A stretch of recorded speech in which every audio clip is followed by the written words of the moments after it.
Bienvenidos a una nueva emisión de Urbanos, como todas las semanas por aquí la señal de Arinfo TV, siempre tratando de ir buscando aquellos temas de nuestra ciudad que no están en los medios masivos, pero que no por ello dejan de ser importantes para todos los porteños. Hoy vamos a hablar nuevamente de patrimonio.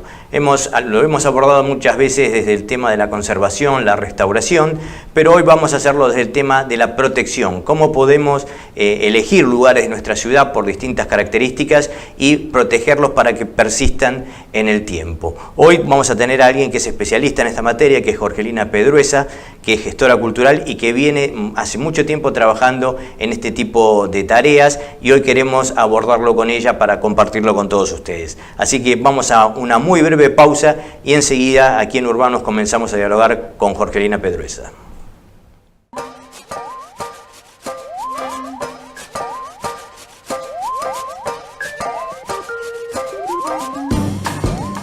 El señalamiento vial ordena y anticipa situaciones del tránsito. Cuando vos tenés verde, otros esperan. Toda la ciudad está abierta a tu bici. Donde haya vías específicas, aprovechalas. Las ciclovías son parte de la calzada. Su uso es exclusivo y obligatorio para los ciclistas.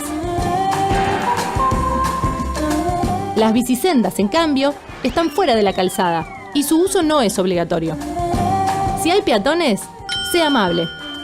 Todos podemos transitar.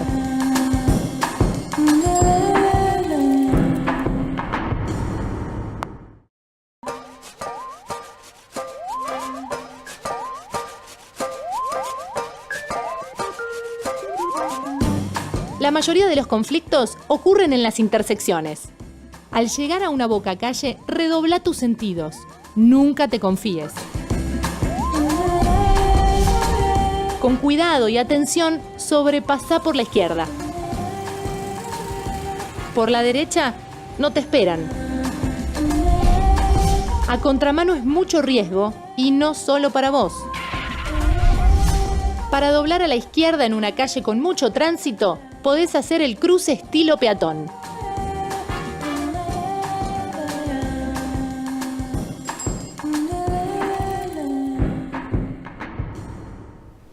Volvemos en Urbanos, hablábamos al principio del tema patrimonial, hoy desde el tema del punto de vista de la protección, para lo cual hoy tenemos una especialista en nuestro programa, que es Jorgelina Pedruesa, que le damos la bienvenida aquí en Urbanos. Muchas gracias por la invitación, encantada de acompañarte.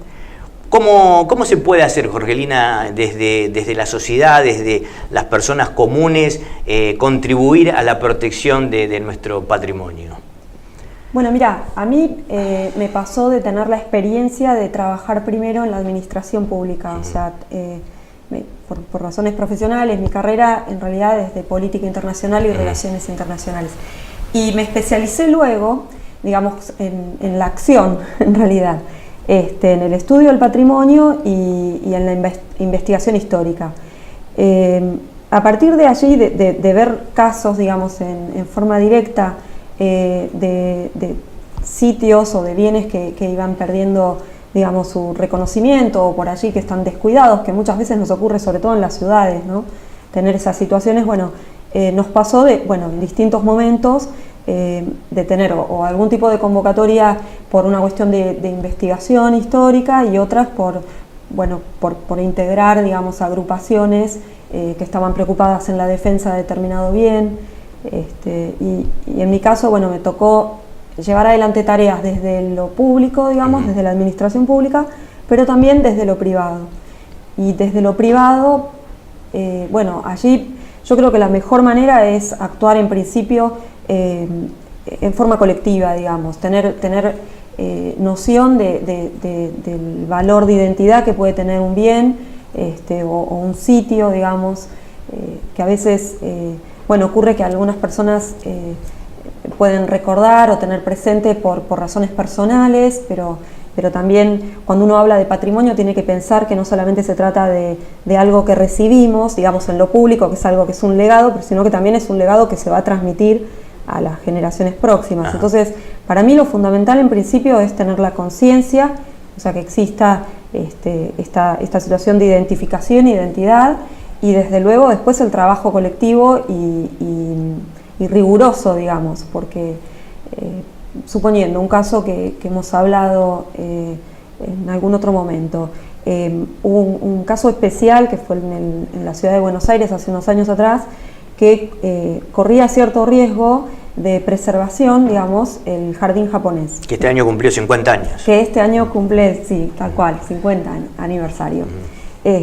Bueno, el jardín fue un caso, digamos, en mi historia profesional emblemático por una cuestión afectiva con la colectividad, con quien yo tenía vínculos desde hacía muchos años, trabajo, digamos, en distintas fundaciones y organizaciones de la colectividad, y lo que pasaba allí era que en este caso era una iniciativa gubernamental, que eso es extraño también, a veces eso o por desdén o por abandono público, pero a veces es también o indiferencia o un acto desde la gestión, que se trataba de quitarle el cerco. El jardín tiene un cerco perimetral verde, ¿no?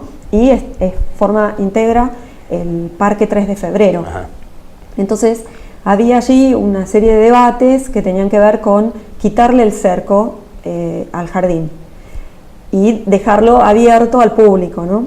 Que de hecho es de acceso público y no recibe ningún tipo de subsidio de la ciudad ni del gobierno, pero bueno, justo coincidía con una situación que vimos muchos, que era el tema de que empezaron a preservarse las plazas con rejas. Con rejas, sí. Entonces ocurría esa contradicción, que por un lado un jardín, digamos, un complejo cultural ambiental estaba en una situación privilegiada porque el Parque 3 de Febrero venía con cierto deterioro y justo ese rincón andaba y funcionaba perfecto, con especies de Japón, o sea que con un trabajo importante dentro de la colectividad y la fundación que lo administraba, pero estaba este debate de si se abría o no se abría, habían pedidos desde el gobierno. Bueno, a mí me pasó que me convocan desde la fundación y se empezó a hacer un trabajo arduo respecto del origen de ese bien, porque también está que a veces las cosas las legan, digamos, o las tenemos y es como que siempre estuvieron, ¿viste? Se te hace como una cosa de que siempre está y en realidad es de todos, porque eso es un espacio público. Y bueno, la tarea que nos tocó, digamos, llevar adelante con un equipo de trabajo fue precisamente ver el origen del jardín. El jardín tenía que ver con la primera visita que hicieron los príncipes imperiales japoneses, en ese entonces, Akihito y Michiko, que iban a ser los príncipes herederos, que venían en un marco de situación de amistad argentino-japonesa, o sea que esa visita querían conmemorarla desde la colectividad con un monumento.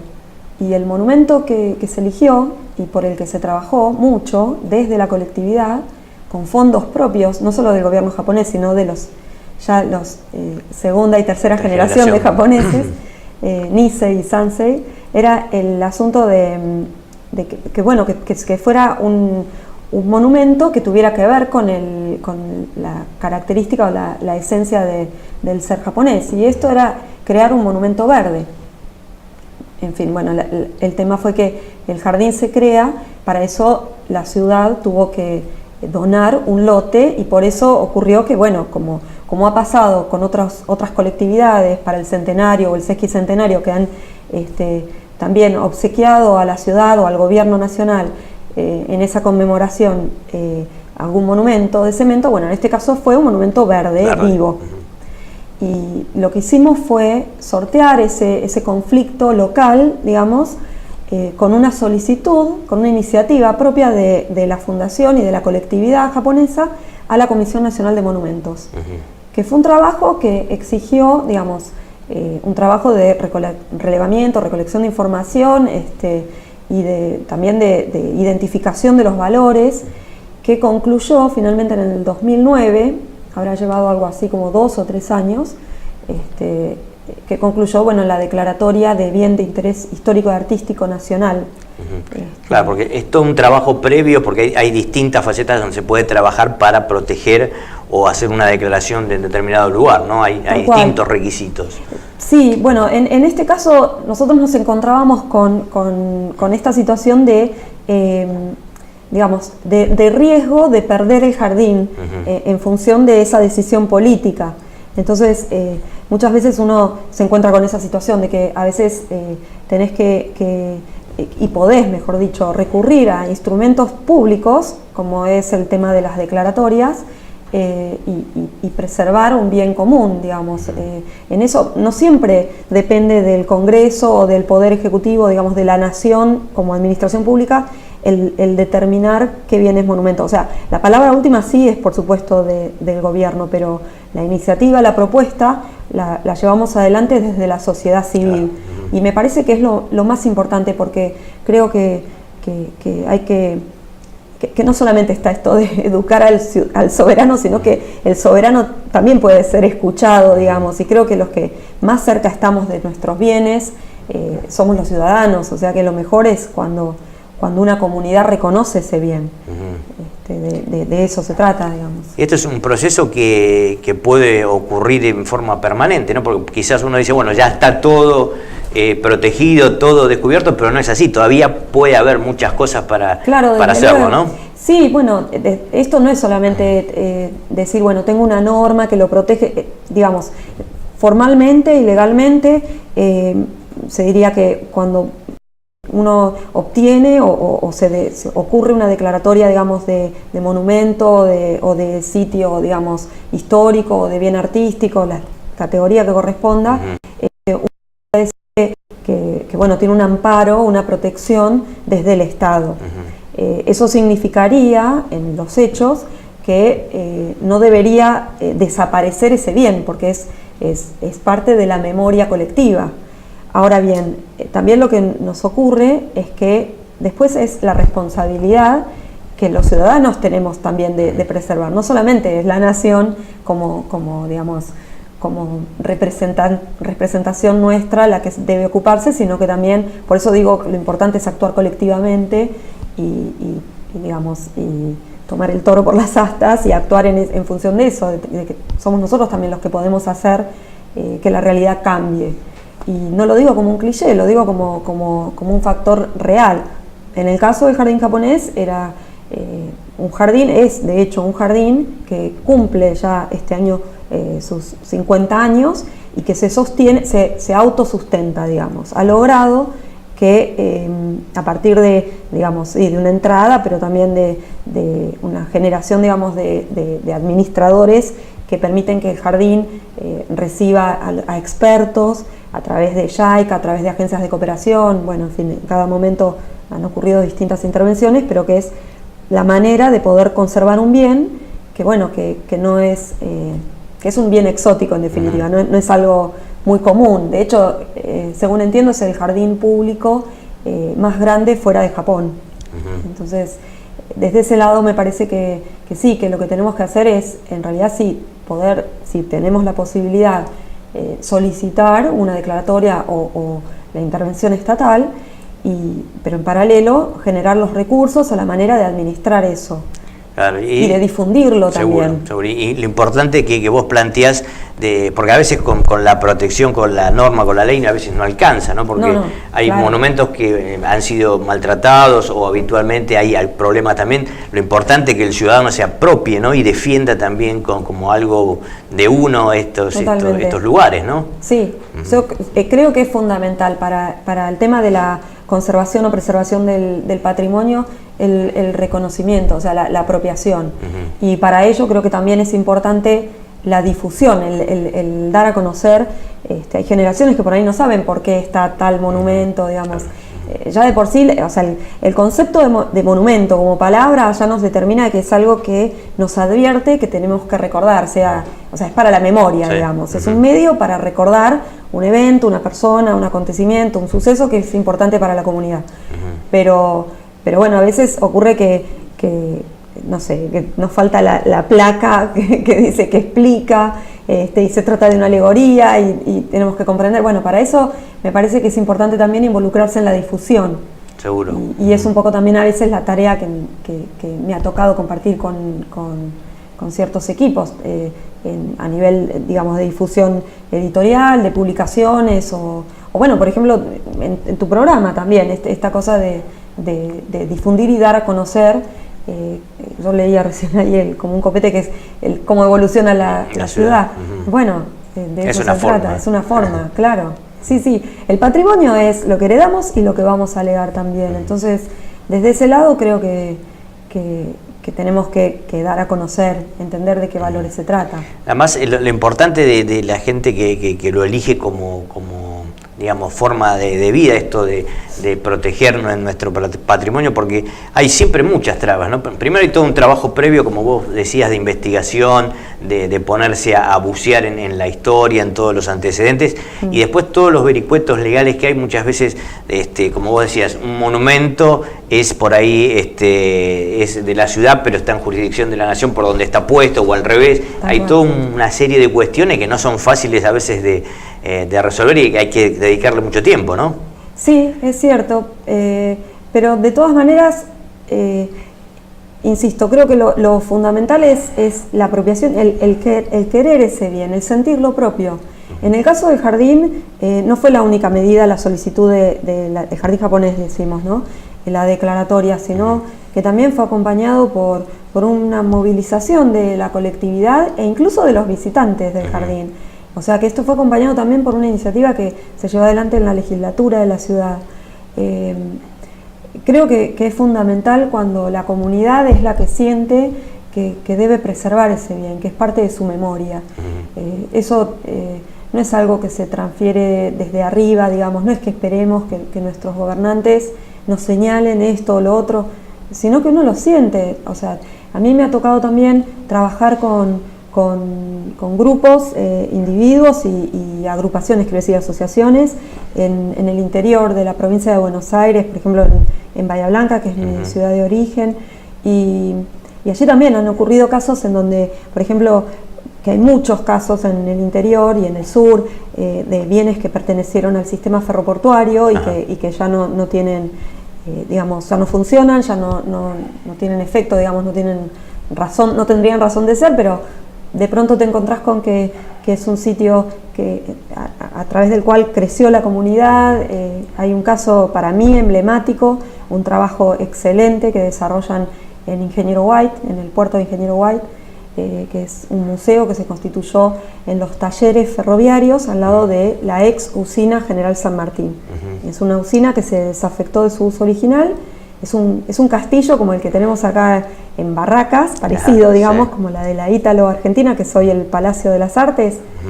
Bueno, ahí intervino, en el caso de Barracas, del sur de la ciudad, intervino el gobierno de la ciudad, ¿no?, en preservarlo. En este caso, el edificio es una cáscara, está vacío hoy, porque ya no funciona más nada. Pero en todos los depósitos hay un trabajo importantísimo que hicieron ex empleados, que fueron llevando todos ellos herramientas que habían quedado y armaron una especie de archivo y de inventario de lo que sería el know-how, el cómo se trabajaba. O sea que es la memoria del trabajo, la memoria de la producción. Y se conjugó con un grupo de jóvenes, entre los que hay artistas, museólogos, en fin, que son descendientes o que viven hoy por distintas razones en Bahía Blanca o en el puerto.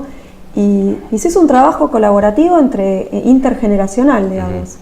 Y yo creo que lo llevan adelante, te diré, incluso generando ellos recursos, si se quiere, turísticos. Claro. Porque también el patrimonio, muchas veces dicen, bueno, hay que preservar, bueno, no hay dinero, te estoy hablando desde el lado ahora, desde la administración pública, que alguna vez me tocó. Bueno, pero a veces con la creatividad y también tomando en cuenta de que muchas veces el patrimonio puede ser un recurso turístico, un recurso económico en definitiva, un bien de interés que puede permitir conocer a los visitantes un poco más de la historia del lugar. Claro. Sí, que, bueno, es realmente interesante esta experiencia, como decías vos, del jardín japonés, o en el caso de Bahía Blanca. En el caso del jardín japonés, como decías vos, un monumento verde. Sí. Así que ahora vamos a ir a una breve pausa y cuando volvamos vamos a hablar un poco de monumentos por ejemplo, edilicios, como puede ser la City porteña, que también tiene su historia, ¿no? Dale, cómo no. Seguimos en Urbanos.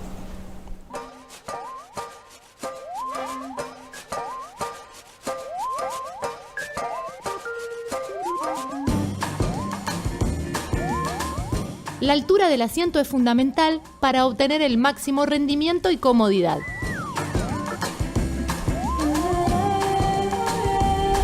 Los brazos van relajados y las manos en los frenos. Es importante que puedas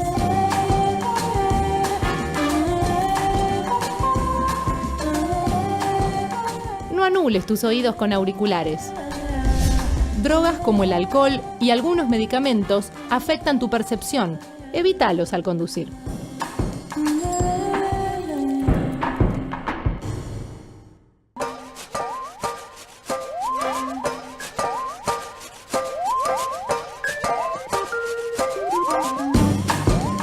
El señalamiento vial ordena y anticipa situaciones del tránsito. Cuando vos tenés verde, otros esperan. Toda la ciudad está abierta a tu bici. Donde haya vías específicas, aprovechalas. Las ciclovías son parte de la calzada. Su uso es exclusivo y obligatorio para los ciclistas. Las bicisendas, en cambio, están fuera de la calzada y su uso no es obligatorio. Si hay peatones, sea amable. Todos podemos transitar.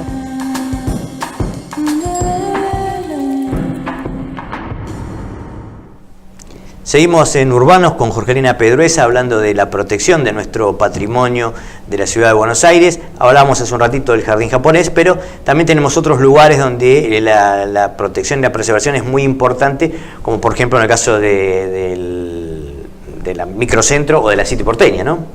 Bueno, sí, ahí con menos verde, tal vez, pero sí, bueno, por suerte muchos de los, digamos, de los edificios que integran la City tienen declaratoria o sea, han sido preservados por la Comisión Nacional de Monumentos, o sea que son monumentos nacionales, e incluso el distrito financiero es también una PH, o sea, hay áreas dentro de lo que es el casco histórico que se constituyen como áreas de protección histórica.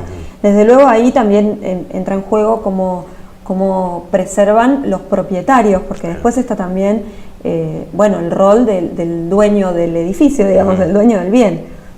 Las declaratorias se supone que tienen, mejor dicho, una preservación para que no sea destruido, claro. O sea, de reconocimiento y memoria en el lugar, pero después también en la conservación debe hacerse responsable el propietario del bien, desde luego. Pero lo que sí me parece importante es que es justo, son las manzanas que integraron el reparto de solares de Juan de Garay, o sea, ese es el núcleo inicial de la traza fundacional de Buenos Aires, o sea que también ahí ocurren que como todo, bueno, vos que trabajas tanto con arquitectos y hablando de arquitectura, esta cosa de la evolución de las ciudades y los roles que van mutando, digamos, si la ciudad está viva, cómo van cambiando los barrios, ¿no? De distintas capas, ¿no? En una misma ciudad. En una misma ciudad o distintos momentos en donde van desenvolviéndose distintas funciones, ponele. A mí, en el caso del distrito financiero, me tocó la tarea de difundir a través de un trabajo póstumo, terminó la publicación siendo de Alberto de Paula, del arquitecto historiador Alberto de Paula, que es fue, mejor dicho, un reconocido patrimonialista con quien yo trabajé, en este caso, en el trabajo de una monografía de él, que había estado inédita durante mucho tiempo y que trataba de las 16 manzanas que integran y que conforman el distrito financiero y económico de la ciudad. Entonces, la idea era ver qué había ocurrido, cómo había evolucionado, no solamente, o sea, las 16 manzanas en sí, sino lote por lote y edificio por edificio. Y un poco, bueno, ir viendo qué es lo que aún conserva la ciudad o que nosotros podemos rememorar y comprender. Por ejemplo, y eso es una publicación que ya ocurrió, pero nosotros ahora estoy con un equipo trabajando para un audiovisual que va a ser, digamos, presentado en el Museo de la Ciudad. Y es también acerca del casco histórico, va a tratar un poco de, no solamente la manzana fundacional, la Plaza Matriz, la Plaza de Mayo, sino el distrito financiero y San Telmo. y nos encontramos con que ese es el origen, digamos, la calle Defensa, que es no solamente una ciudad, o sea, una calle recorrida en la ciudad por los propios, sino por mucho turismo, viste que los fines de semana se llena, explota con la feria los domingos, y es un lugar con muchísimos elementos, digamos, que tienen que ver con nuestra historia, con nuestra identidad, los mismos nombres, calle Defensa, calle Reconquista, esos nombres con un peso histórico importante. Exacto, nos retrotraen a las invasiones inglesas, en fin. Lo interesante es identificar y reconocer aquellas cosas que aprendemos por ahí en la escuela y que las tenemos al alcance de la mano y que hacen a nuestra identidad. Y esto que planteas vos de la difusión de nuestros valores patrimoniales es un tema fundamental y que muchas veces requiere de apoyos o de incentivos para poder hacerlo. En el caso de la Ciudad de Buenos Aires está una herramienta, un instrumento que es el mecenazgo, ¿no? Que muchas veces sirve para este tipo de difusión, ¿no? Sí, la verdad ese es un instrumento que yo en los lugares donde puedo lo promuevo, porque de hecho hemos podido realizar proyectos culturales a través de ese régimen. Es interesante porque también hay una propuesta a nivel nacional, o sea que va a existir también este régimen a nivel nacional. A nivel local lo que te puedo decir es que funciona a través de empresas que tributan ingresos brutos en la ciudad, y desde luego me parece que lo que tiene de interesante, esto ya funciona digamos en otros países, es un modelo que fue importado pero que funciona bien, digamos, y que lo que permite es un trabajo, si se quiere, cooperativo, mixto, público-privado, porque digamos el gobierno es el encargado de recibir las propuestas, los proyectos, pero las iniciativas surgen del sector privado. Claro. Entonces a partir de ahí empieza un proceso que es la identificación de los proyectos, o sea, la evaluación, y luego la búsqueda de financiamiento de nuevo vuelve al sector privado, pero en definitiva sí, es un instrumento que yo creo que moderniza la ciudad, quiero decir en el mejor de los sentidos, esto de que la ciudadanía pueda llevar adelante y concretar sus iniciativas. Y lo estoy diciendo no desde la gestión pública, de la que no formo parte, sino al contrario, desde la experiencia privada, que espero que se expanda a nación. Incluso has trabajado mucho, has tenido digamos, casos concretos, incluso las imágenes que hoy están acá acompañándonos de Sergio Castiglione, claro. Se transformaron en un libro a través de esta iniciativa, ¿no? Contanos un poquito cómo... Sí, claro, también, porque en el caso de Sergio, hay muchos artistas que también quieren digamos, aprovechar a difundir sus trabajos. En el caso de Sergio, justo convergen lo expresivo artístico con lo patrimonial, ¿no? Porque ese trabajo Espejos Urbanos es una serie fotográfica que identificó, en la que trabajó este artista y en la que identificó 15 bienes, o sea, un bien por cada comuna de la ciudad de Buenos Aires. Entonces, un trabajo previo de parte de él con respecto a la comunidad, que bien podía ser, digamos, de referencia para... representativo. Claro, viste que ahora con las comunas ocurre que en algunos casos coincide el barrio con la comuna, y en otros, es un poco más amplio, pero en definitiva, lo bueno fue que pudimos difundirlo y hacerlo a través de este instrumento que nos da la ciudad y que de hecho es de todos, en definitiva. Y creo que también es importante el poder difundir los trabajos de los artistas, o sea, también es parte del patrimonio, lo que nos brinda la mirada y lo esencial que puede transmitir un artista local, digamos. En ese caso fue una publicación que se hizo, digamos, se distribuyó en forma gratuita, o sea, no fue comercializada, pero la idea era precisamente el reconocer los bienes, o sea, el trabajo del artista por un lado, desde luego, la fotografía contemporánea, pero también estaba el aspecto, digamos, patrimonial. Y yo lo que he advertido en los últimos tiempos, en el caso tuyo, conozco otras experiencias, en esto de la gente que se dedica a la gestión cultural, tienen un punto siempre de comunión con el tema patrimonial. Me ha pasado con Carlos Cantini, que es gestor cultural y que es el dueño de La Flor de Barracas, un bar notable de la ciudad. Es como que hay una suerte de comunión, ¿no? Sí. ¿Cómo ves eso? Sí, claro, desde luego. Lo que pasa es que, cuando hablamos de... Ahora está como de moda, viste que hay como a veces productor cultural o gestor cultural. A mí no me gusta sentirme, digamos, en una categoría porque además no es que se puede aprender, pero yo creo que se aprende en los hechos, en definitiva. En el caso que mencionás, o sea, muchas veces ocurre que en la propia identificación con un bien o un sitio de afecto o de memoria de la persona o de un grupo de personas, bueno, el involucrarte conlleva el hacer la tarea del gestor cultural, en definitiva. Pero yo creo que la palabra clave está no solamente en la acción, en la gestión, sino en lo cultural. Y en eso creo que es donde más la difusión tiene que ser para esto que mencionabas antes, que es lo educativo y lo de la apropiación.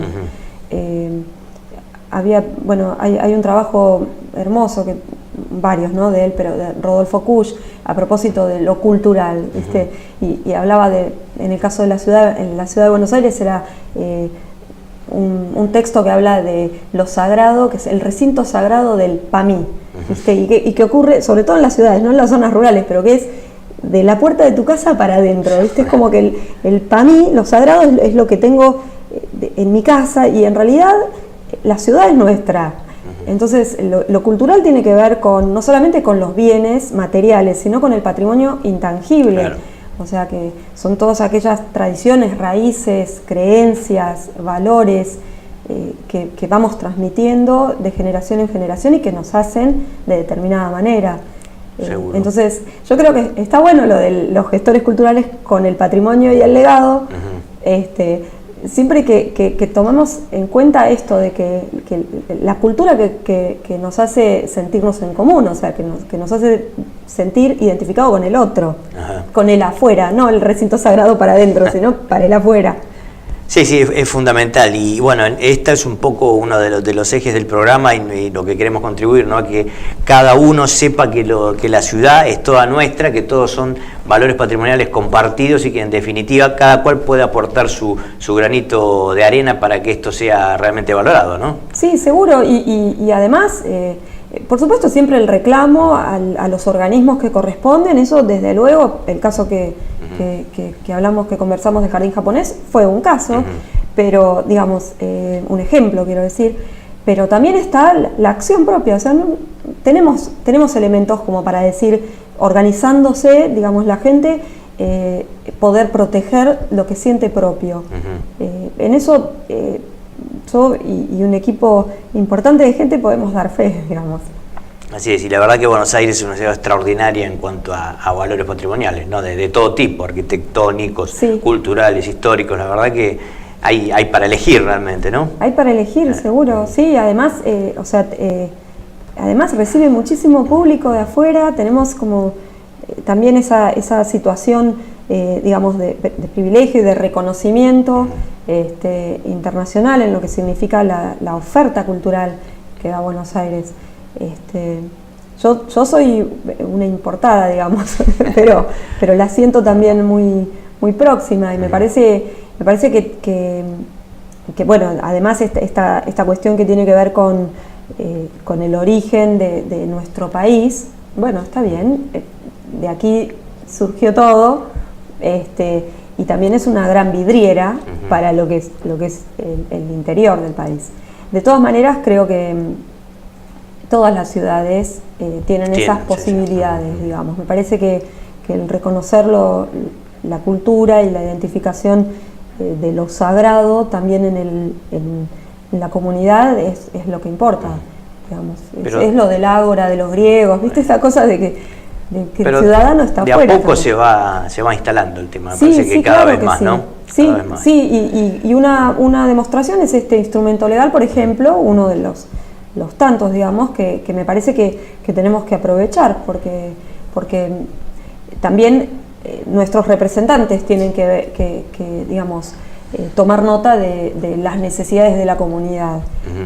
Y en eso, bueno, nos permiten actuar a ONG, fundaciones e individuos con, por ejemplo, el sector empresarial, claro, por el bien de la misma comunidad. Así es. Esa es la idea. Jorgelina, la verdad que ha sido un gusto tenerte hoy con nosotros, que nos trajeras casos concretos, no tangibles, de cómo se puede contribuir a proteger un lugar que tiene un valor patrimonial determinado, y bueno, esto de decir de contribuir a que lo hagamos cada vez más propio. Muchísimas gracias por estar con nosotros. Gracias, un gusto estar acá. También agradecemos a Leandro Támola en la operación técnica, y nos vamos despidiendo hasta dentro de 7 días en esta propuesta que hemos dado en llamar Urbanos, y que intenta seguir la evolución de nuestra ciudad y cómo impacta en su gente. Muchas gracias, nos volvemos a reencontrar.